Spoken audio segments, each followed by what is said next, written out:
Salut les potos, aujourd'hui pour la revue de l'épisode 8 de Dragon Ball Daima. Et là, ça a bougé. Franchement, il y a beaucoup de choses qui se sont passées. L'épisode là, franchement, il était sympa. Et il y a... En fait, il y a vraiment un développement de l'intrigue. Cet épisode à lui seul, j'ai l'impression qu'il a réussi à nous bâtir une solide intrigue quand même et à nous révéler pas mal de choses intéressantes. Déjà, on commence avec le combat. Are you not entertained? Le combat. Ah, il était très beau. Il était incroyable. Franchement, il était incroyable, hein. À un moment donné, vous vous rendez compte qu'on avait eu, à un moment donné, on avait eu 3 minutes d'action non-stop avec la chorégraphie, les usages de caméra et tout. Ah, c'était beau. Franchement, je vois pas qui va dire que le combat n'était pas beau. Et c'est vraiment pas genre un truc de fanboyisme ou quoi que ce soit. Que les choses sont belles, il faut reconnaître qu'elles sont belles. Et ce combat-là, franchement, c'était une beauté. C'était incroyable ce combat. Mais la chorégraphie, encore comme je disais, les actions, les mouvements de caméra, tout était bien. Et bien sûr, la belle cerise sur le gâteau, quand Goku se transforme en Super Saiyan. Incroyable. Et après, le backflip qu'il fait pour éviter le marteau du Tamagami, là, en mode marteau de Thor en plus, là. Il évite le marteau, puis après, le Kamehameha. Pour la première fois de Dragon Ball Daima, on voit le Kamehameha. Et c'était beau. C'était beau. C'est pas le Kamehameha le plus stylé que Goku a fait de sa vie, clairement pas. Mais il était beau. Il était stylé, il était incroyable le Kamehameha en vrai. Il était trop bien. Il était trop beau. Franchement, moi, j'ai adoré ce combat-là. Il était vraiment bien. Par contre, le truc d'après, j'ai pas trop compris c'était quoi le projet. En mode, ok, tu finis de te faire battre. Et là, au lieu de redonner la Dragon Ball comme ça, tu dis, oh, vas-y, on va faire un jeu. On va jouer à... allez, tu vas me dire, je vais mélanger les verres. Et tu vas me dire pour la Dragon Ball. Moi, du coup, bah, sans mais je prends la Dragon Ball. C'est quoi ce délire? Est-ce qu'on en avait vraiment besoin? Est-ce qu'on avait vraiment besoin de ça en fait? À la limite, peut-être tu le fais avant le combat. Mais après un combat aussi épique comme ça, comment tu viens encore me dire que voilà, je dois deviner où est la Dragon Ball? Et le pire de tout ça, c'est que la Dragon Ball n'est même pas dans le truc là, il envoie la Dragon Ball derrière. En mode comme si Goku n'allait pas voir. Il n'a pas vu Goku se battre. Goku n'était pas à 100%, hein. Il n'a pas vu la force de Goku. Et c'est genre ce petit truc de passe-passe là qui va tromper Goku. Mais attends, ça c'était quoi ça? En fait, j'ai pas trop compris la logique derrière. Peut-être c'est moi qui me trompe, peut-être c'est moi qui suis un peu trop, je ne sais pas quoi. Vous pouvez me dire dans les commentaires, mais j'ai pas compris la logique derrière ça en vrai. Genre pourquoi? Pourquoi? J'ai juste pas compris.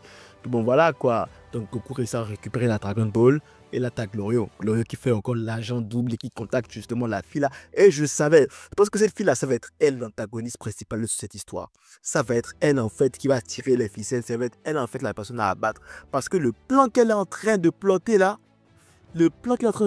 ah, j'ai bien aimé aussi le fait qu'ils aient un peu altéré l'histoire de Dragon Ball Z. En mode, elle est venue à un moment donné, quand Boo s'était fait désintégrer par Vegeta pour pouvoir récupérer un échantillon de Boo et pouvoir justement mener à bien son plan diabolique. C'est intéressant quand même qu'ils aient pu essayer de refaire un peu l'histoire de Dragon Ball.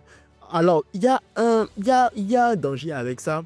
C'est que si tu altères un peu l'histoire de Dragon Ball à ce stade-là maintenant, à cette époque-là, tu risques peut-être aussi genre, de complètement en fait, bouger l'histoire. Mais les petits changements qui ont été faits à l'histoire pour le moment n'ont pas vraiment trop d'impact. Tu vois, on a déjà eu le fait qu'elle soit venue pendant la mort de Vegeta, l'explosion de Vegeta pour pouvoir récupérer une chanson de Majin Buu. Puis il y a eu aussi le truc avec la sorcière là, qui apparemment serait celle qui est créée Majin Buu en fait. Ce n'est pas Bibidi le père de Babidi, c'est juste la sorcière. Alors ça c'est une révélation qui heureusement n'a pas trop d'impact sur l'histoire principale en elle-même qu'on avait connue de Dragon Ball. Clairement pas parce qu'on avait, pour nous c'était un détail que Bibidi ait créé Majin Buu. Ça avait juste été mentionné une fois, mais là maintenant, on découvre que c'est la sorcière en fait qui est la véritable créatrice de Majin Buu et que Majin Buu allait berserk et que tout le tralala quoi, tu vois. Sauf que là maintenant en fait, t'as notre Amirus ou je sais pas là. Moi je vais l'appeler la fille Kaioshin, ok? Je vais l'appeler la fille Kaioshin, pour moi elle ressemble à une fille. Et la fille Kaioshin, la sœur de Kaioshin en gros, qui est probablement l'antagoniste de ce truc là en fait, est en train en fait de, si tu veux, créer une nouvelle forme de Buu.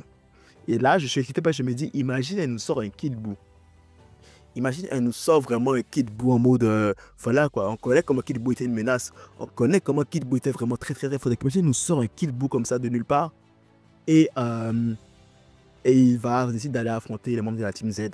Clairement, ils n'ont pas le niveau, hein, parce qu'ils sont petits, ils n'ont pas tout leur pouvoir, peut-être qu'ils sont à 30-40% de leur pouvoir à tout casser. Et on sait comment, en fait, Majin Buu a causé des problèmes. Kid Buu, je veux dire, il a causé des problèmes quand il était adulte. Donc, imagine s'il arrive en étant, alors qu'ils sont encore gamins, je ne vois que la fusion pour battre le Killbo en question. Hein. Après, je m'avance trop sur le sujet de la peut-être que ça va être complètement autre chose, je ne sais pas.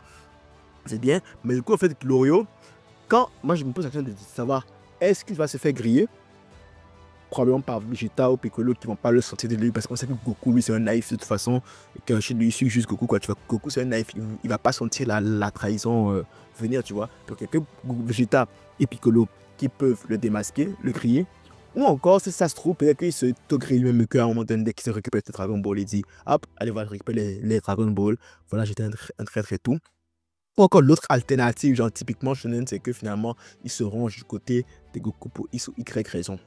Mais j'ai envie quand même que ce soit genre Vegeta et Piccolo avec le fait qu'ils ne sentent pas trop les gens, le fait que eux en fait, déjà dès que quelqu'un arrive, ils ne le sentent pas forcément, ils ne font pas de confiance, contrairement à Goku.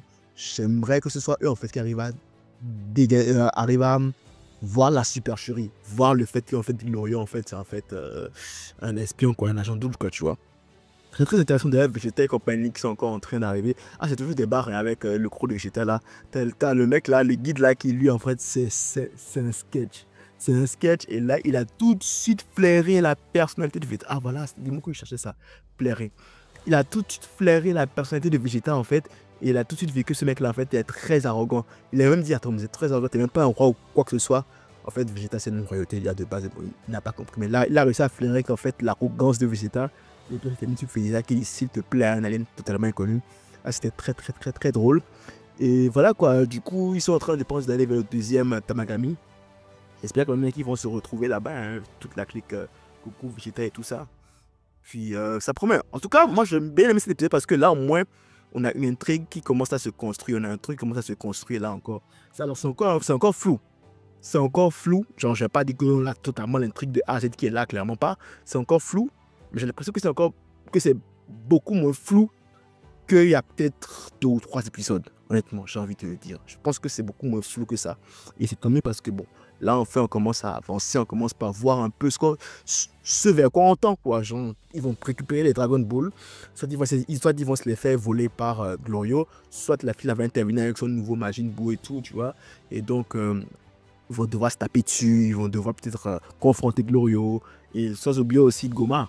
Goma qui dans cette intrigue, je ne sais pas trop à quoi il sert pour le moment. Alors c'était supposé être lui le méchant principal. Alors oui, il a Dende. Alors est-ce qu'il va se servir de Dende comme à tout? Peut-être. Ou est-ce qu'il va se faire double crosser par la fille Kaioshin là aussi? Peut-être, qui sait. En tout cas, il est trop tôt encore pour spéculer. Bon, on a l'épisode 8. Je pense qu'il y aura 20 épisodes au total. Ça nous laisse le temps. Ça nous laisse le temps. En tout cas, comparément à 2 ou 3 épisodes, je pense qu'on est quand même assez avancé un peu dans l'intrigue. On n'est pas encore au point où on connaît exactement c'est quoi l'intrigue, mais il y a du progrès et ça faudrait le reconnaître quoi. Tu vois. Voilà tout ce que j'avais à dire pour cette revue de l'épisode 8 de Dragon Ball Daima. Franchement, épisode très sympathique. Hein. Alors oui, il y a eu le petit truc bizarre après le combat, mais le combat franchement de toute beauté. Et si on a des combats comme ça à chaque fois, franchement, ouh, ça va être bien. Ça va être trop bien ce truc là. Ça va être trop bien. Moi, juste pour les combats, moi je vais donner de bonnes notes à Dragon Ball Daima, honnêtement.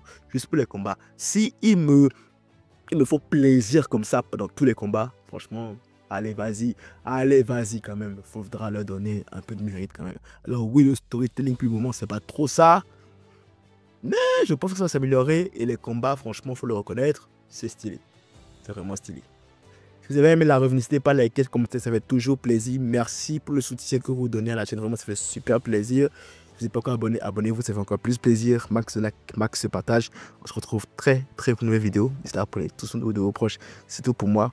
À la prochaine.